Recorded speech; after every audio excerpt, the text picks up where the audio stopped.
এটা দেখে ভাবছেন এটা দিয়ে কি করব? এটা দিয়ে আজকে সেই ভাইরাল পিঠাটা তৈরি করব।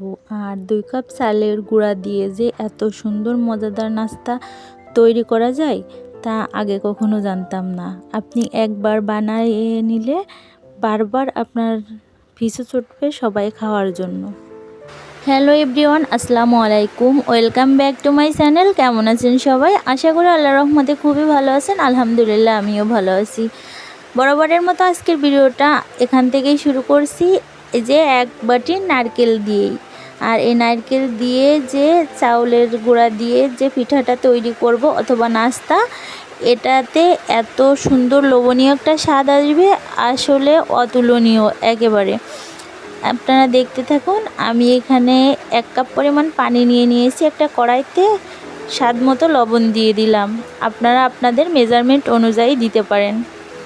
এত সুন্দর নাস্তা আগে কখনো খেয়েছেন কি না জানি না, তবে আজকে আমার এই ভিডিওটা দেখার পরে অবশ্যই বাসায় ট্রাই করার জন্য আগ্রহী হবেন।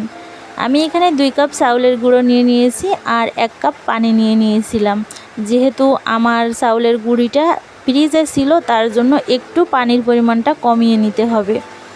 ফ্রিজে যেহেতু চাউলের গুঁড়া রাখলে পানিটা ছেড়ে দেয়, তার জন্য পানিটা আগে থেকেই কম নেওয়াই ভালো।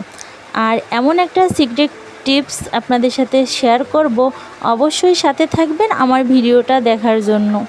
শেষে কিন্তু এমন সুন্দর একটা টিপস আপনাদের সাথে শেয়ার করব, অবশ্যই দেখতে পারবেন এবং শিখতে পারবেন। চাউলের গুঁড়োটাকে আমি কিন্তু সুন্দর করে মথে নিয়েছি, এই যে সেদ্ধ করে নিয়ে। এবার হাতে একটু তেল মাখিয়ে আমি এই যে মিক্সিং বোলটায় একটু তেলটা সুন্দর করে মাখিয়ে দিচ্ছি। এবার উপর থেকে এই আস্তে আস্তে ডোটাকে সুন্দর করে মথে নিয়ে কিছুক্ষণের জন্য ঢেকে রেখেছিলাম। তারপর এই যে ফিরে এলাম, দেখেন কতটা সফট, আর এই দেখেন কতটা হাতের মধ্যে একেবারে মিলিয়ে যাচ্ছে। আর এগুলোকে এরকম গোল গোল শেপ করে নিতে হবে। ঠিক আমি যেভাবে তৈরি করছি এইভাবে ট্রাই করবেন, অবশ্যই আপনাদের পিঠাটা খেতে কিন্তু দারুণ সুস্বাদু হবে। একটা একটা করে আমি এভাবে সুন্দর করে গোল গোল করে শেপ করে এখানে নিয়ে রেখে দিচ্ছি।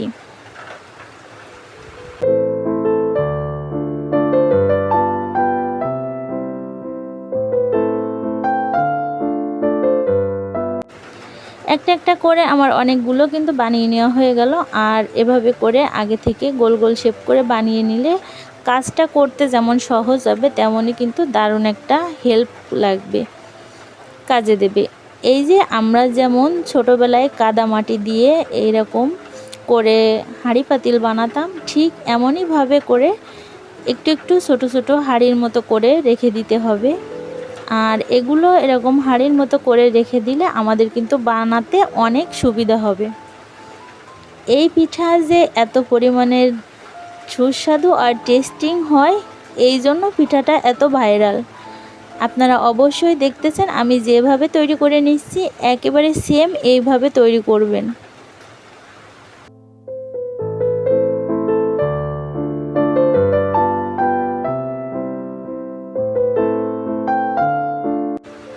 আমার কিন্তু এক এক করে সবগুলো পিঠা এই যে হাঁড়ির মতো করে নেওয়া হয়ে গেল, অথবা নাস্তা আপনারা যে বেলে নেবেন ঠিক সেইভাবেই হবেই।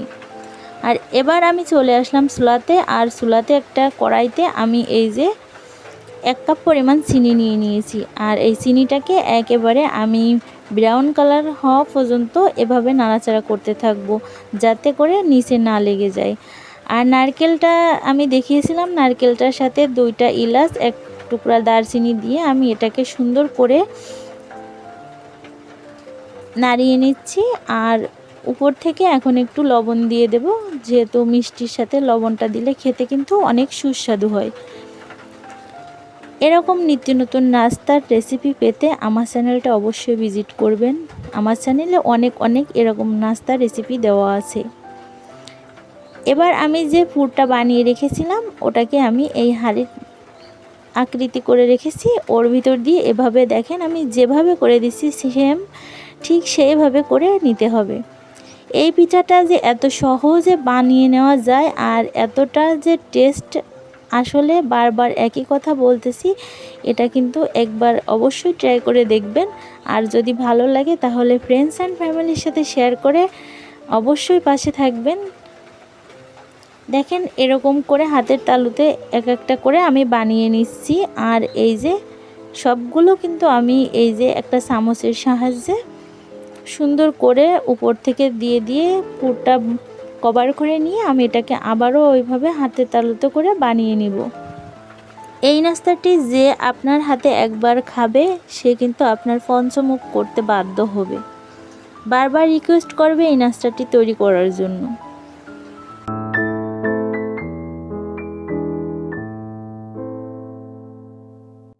এবার এক এক করে আমি সম্পূর্ণ নাস্তাগুলোকে আমি এই যে এভাবে করে হাতের সাহায্যে একেবারে একটা একটা করে গোল গোল শেপ দিয়ে রেখে দিব। তারপর যেটা আপনাদের সাথে শেয়ার করব অবশ্যই আপনারা দেখতে থাকুন।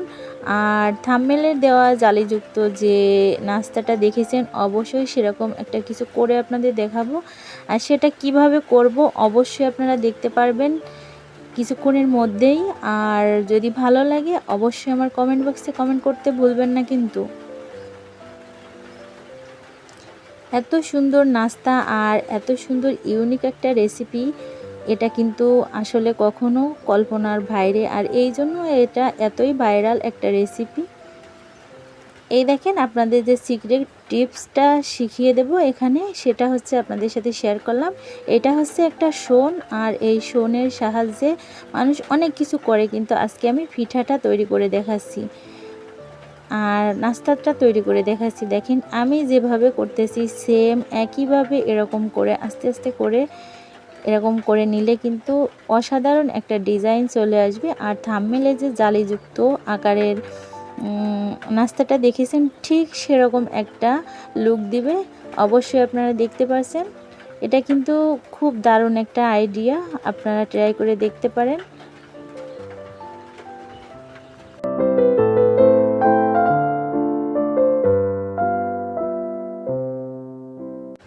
এভাবে করে সম্পূর্ণ নাস্তাগুলো দেখেন আমি রেডি করে নিয়েছি। আর আসলে দেখতে কিন্তু অসাধারণ লাগছে। আর এটাকে কদম ফুল নাস্তাও বলা যায়। আর কি কদম ফুলের মতো সাদা আর পাপড়িগুলোর মতো কি সুন্দর লাগতেছে দেখুন। আর এইভাবে কিন্তু ইউনিক ইউনিক নাস্তা রেসিপি তৈরি করে সবার মন জুগিয়ে চলা যায় আর সবাইকে অবাক করে দেওয়া যায়। দেখেন কতটা সুন্দর আর কতটা পারফেক্টভাবে হয়েছে শুধু একটা শোনের সাহায্যে।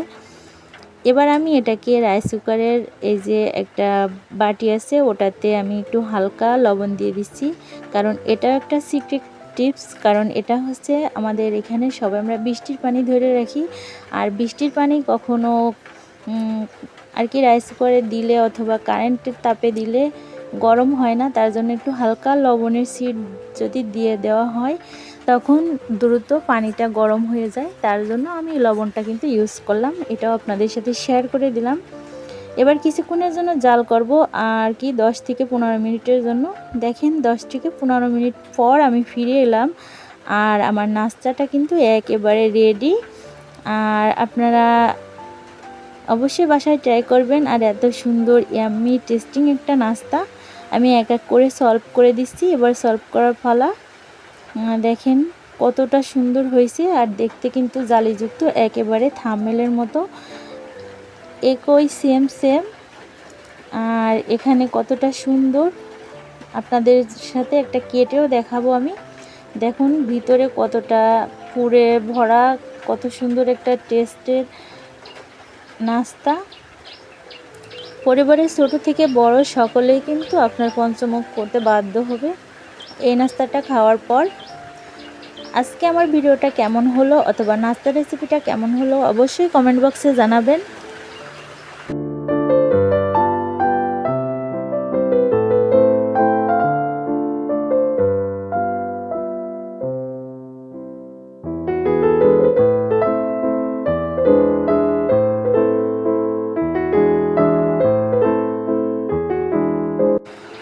আর আমার যে ভাই বোনেরা দেশ এবং বিদেশ থেকে দেখছেন আমার ভিডিওটা, অনেক ভালোবাসা দিয়ে পাশে থাকছেন, তাদের জন্য অসংখ্য অসংখ্য ধন্যবাদ ও ভালোবাসা দিয়ে আমার ভিডিওটা আজকের মতো এখানেই শেষ করেছি। আমার ভিডিওটার পাশে এভাবে সবাই থাকবেন আশা করি। আজকে পর্যন্তই, আল্লাহ হাফেজ।